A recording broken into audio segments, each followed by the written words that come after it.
I knew something was off the day I caught myself whispering in my own kitchen, afraid that the sound of a cabinet closing would set him off. It wasn't fear of violence. It was fear of the look he gave me. Tight jaw, disappointed sigh, like I'd somehow failed a test I didn't know I was taking. That quiet pressure felt worse than yelling. It made me doubt every single move I made inside my own home. My name's Evan. I'm 32, work full-time as an HVAC tech, and had been living with my girlfriend Maria for a little over a year. When we first moved in together, it felt like a step toward real adulthood, splitting chores, saving for vacations, cooking together in our tiny apartment. She worked from home doing social media management, flexible schedule, decent money, lots of time on her hands. It seemed like a good balance.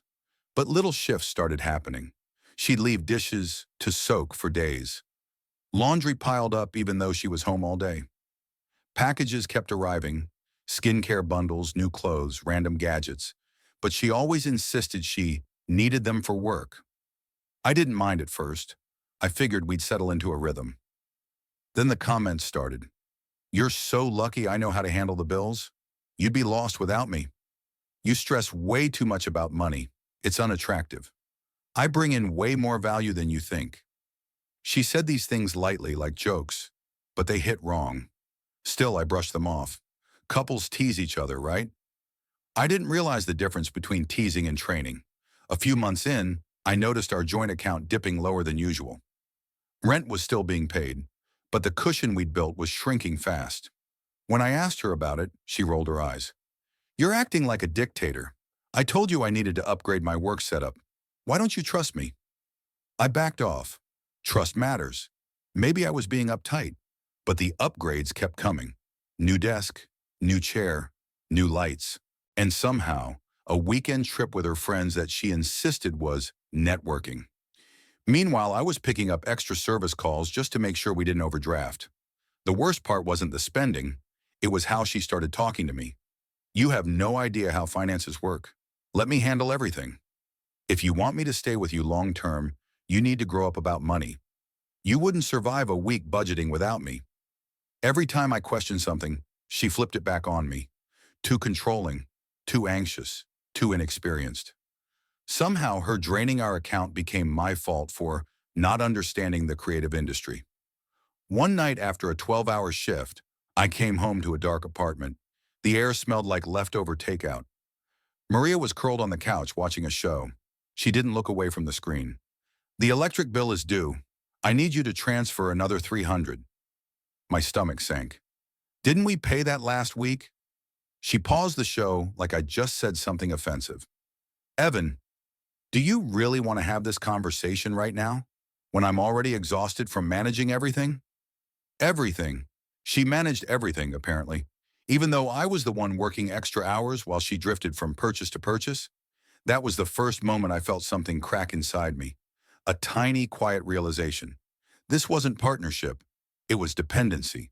Hers on my wallet and mine on the hope that she'd go back to the person she used to be. But the real breaking point was still ahead. And when it hit, it didn't just crack. It snapped clean in half. The breaking point hit on a Tuesday morning. One of those normal, nothing special days where everything feels routine until it suddenly isn't. I was at work finishing up an AC repair when my phone buzzed with 3 bank notifications in a row. At first I thought it was fraud, but the charges were all local, all recent, all from stores she loved. I called Maria right away. She didn't answer. I texted. No response. By the time I drove home, my chest was tight enough to hurt.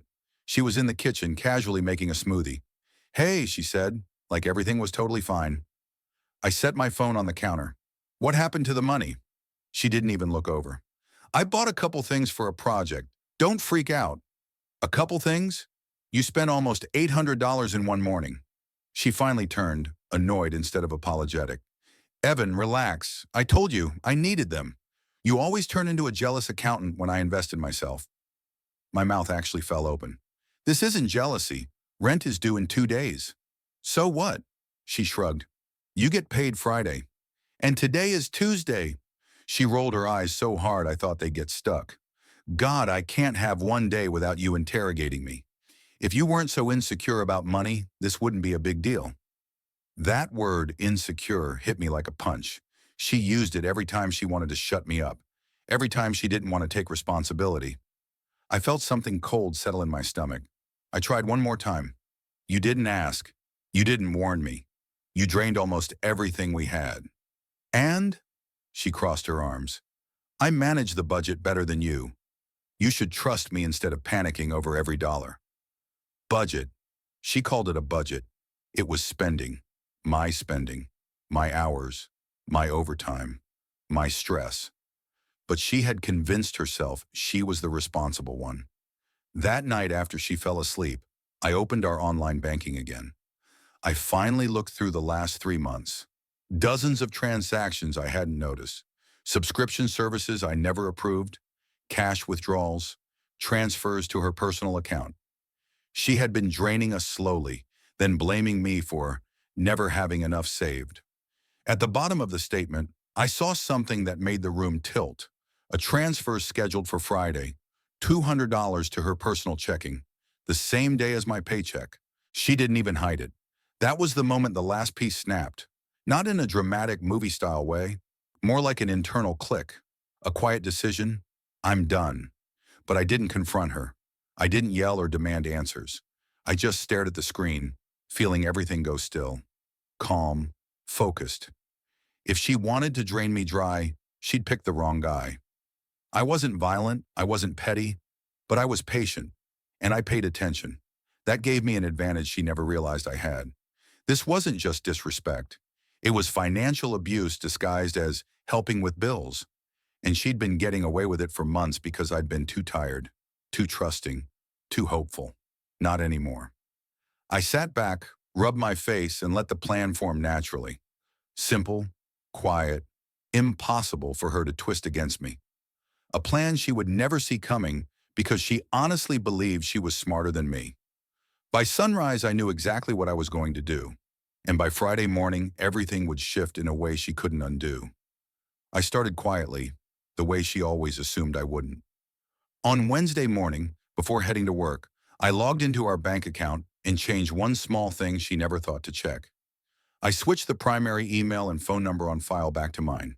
For months, she'd had everything routed to her inbox so she could manage the bills. Really, she'd just been hiding notifications. Once that was done, I opened a separate checking account at my credit union during my lunch break. No joint access, no shared logins, just mine. I arranged for my paycheck to be deposited there starting Friday, the same day her scheduled $200 transfer was supposed to go through. By Thursday evening, my direct deposit was confirmed. My old account, the joint one, would hit zero the second her transfer attempted to pull money that wasn't there. I didn't cancel it, I didn't touch it. I let the system do exactly what it was designed to do when someone tries to transfer money that doesn't exist. But I wasn't done. I printed out 3 months of bank statements, every purchase, every unnecessary expense, every withdrawal. I highlighted them, organized them, and slid them into a folder. I wasn't planning a dramatic confrontation. I just needed facts laid out so she couldn't twist anything. People like Maria rely on confusion. They rely on you second-guessing your own memory. Paper doesn't lie.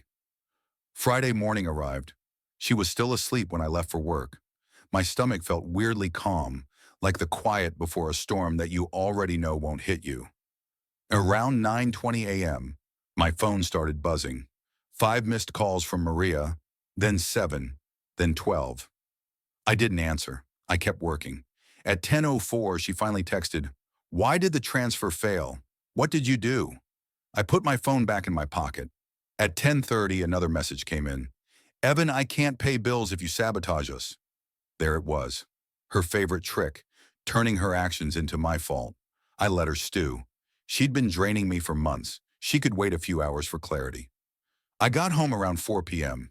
She was pacing in the living room, hair messy, eyes sharp. "What did you do to our account?" she demanded. I walked past her, set my work bag down, and placed the folder on the table.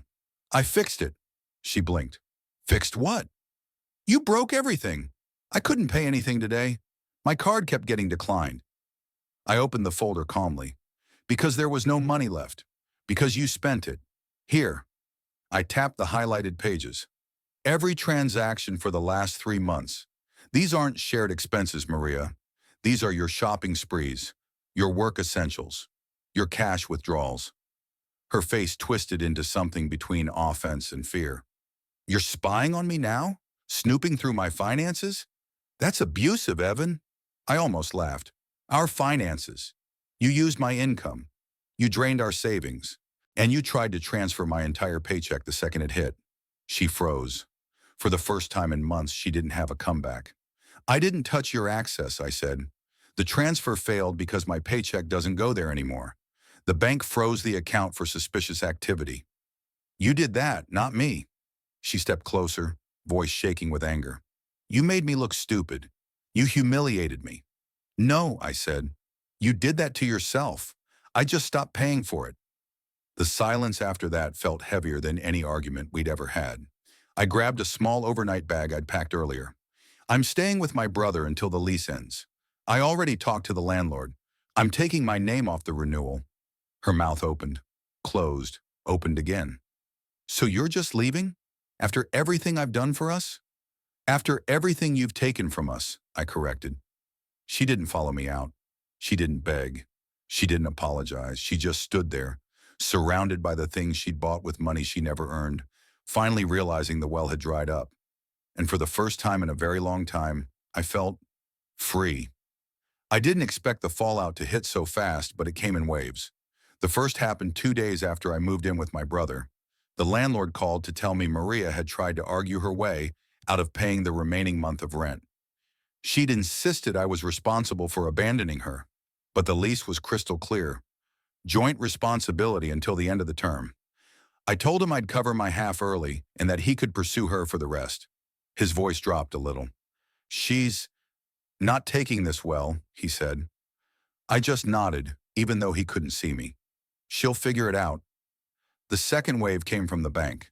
The account remained frozen for a week while they reviewed the attempted transfers, the overdraft attempts, and the spending patterns. They reached out to me for clarification. I forwarded every statement, every screenshot, every receipt. They didn't say it out loud, but I could feel it. This wasn't normal joint account behavior. This was someone siphoning funds. They moved my name off the account entirely and classified the remainder as her responsibility. I wasn't liable for the mess anymore. Maria texted a storm of messages that ranged from guilt trips to insults to frantic bargaining. You're ruining my life. You sabotaged me. You owe me for all the emotional labor I did. I can change if you come home. You're heartless. You'll regret this. I didn't respond, not out of spite, but because there was nothing left to say. She wasn't talking to me. She was talking to the version of me she used to manipulate, and that person didn't exist anymore. The third wave came from reality finally catching up to her. A mutual friend reached out. Dude, she's melting down. She told everyone you abused her financially, but then she tried explaining the situation and nothing she said made sense. People are backing away from her. It didn't bring me joy. It didn't hurt either. It just felt fair. Natural consequences, no theatrics. Meanwhile, my own life started settling into a quiet, steady rhythm again. I picked up weekend shifts because I wanted to, not because I was trying to compensate for someone else's spending. I slept better, ate better, laughed more. The air around me felt lighter. One night, sitting in my brother's guest room, I realized how strange it felt to breathe without bracing for someone's reaction. The absence of her criticism, her guilt trips, her jokes that were obviously insults. It was like a noise finally shutting off after months of grinding in the background. That's when I understood the real revenge wasn't the frozen account, or the failed transfer, or the embarrassment she suffered. The real revenge was taking myself away, taking away the money she drained, the peace she disrupted, the stability she stood on while calling me weak. She lost access to all of it at once, and the collapse that followed wasn't my doing. It was hers. All I did was stop being the safety net she didn't appreciate. A few weeks later, I signed a lease on a small one-bedroom near work. Nothing fancy, just clean, quiet, and fully mine. When I unlocked the door for the first time, the silence felt like the loudest kind of freedom. I didn't walk away from her with revenge in my heart. I walked away with clarity, and sometimes that's the most devastating form of payback, letting someone face the life they built without the person they depended on to keep it standing. That's my closure. Simple, peaceful, earned.